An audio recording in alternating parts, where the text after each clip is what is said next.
The European Central Bank has finally decided to change its monetary policy, increasing the volume of the quantitative easing program by €750 billion. The regulator pledged to purchase government and corporate debt securities.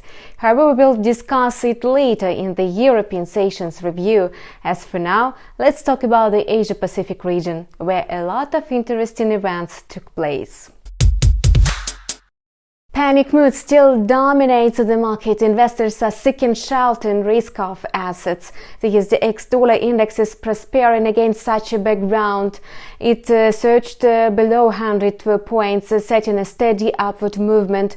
Yesterday, the US dollar managed to swell to 120 pips against a basket of 6 major currencies.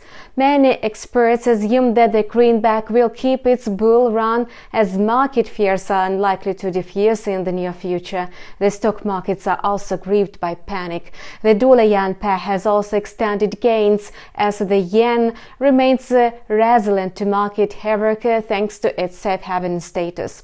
Yesterday, we expected the pair to rise after it formed a corrective movement ahead of the FOMC meeting. However, despite the cancellation of the meeting, the pair reached the 109.00 level as we forecast.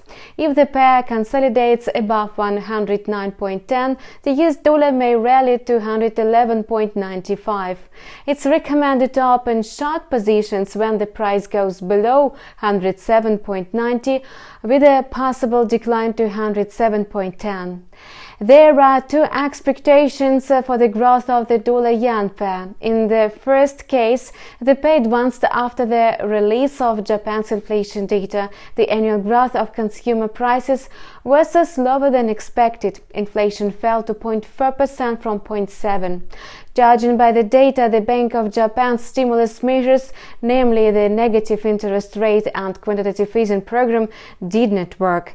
Interestingly enough, the Bank of Japan's quantitative program is 3 times larger than the Fed's.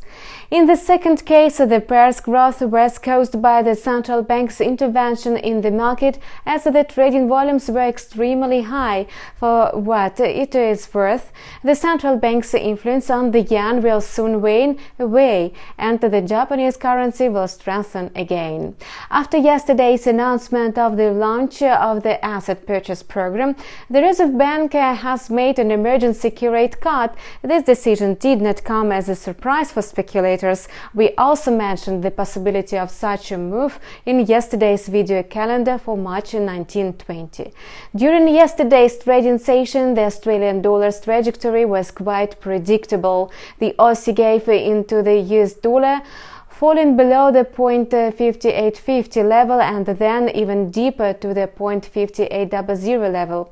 In the Asian session today, it deepened even lower to 0.55, updating the 17-year low. However, the Australian currency managed to consolidate at the level of 0.5700 amid the release of Australia's jobs report, as well as logging in profits in short deals on the AUD-USD pair.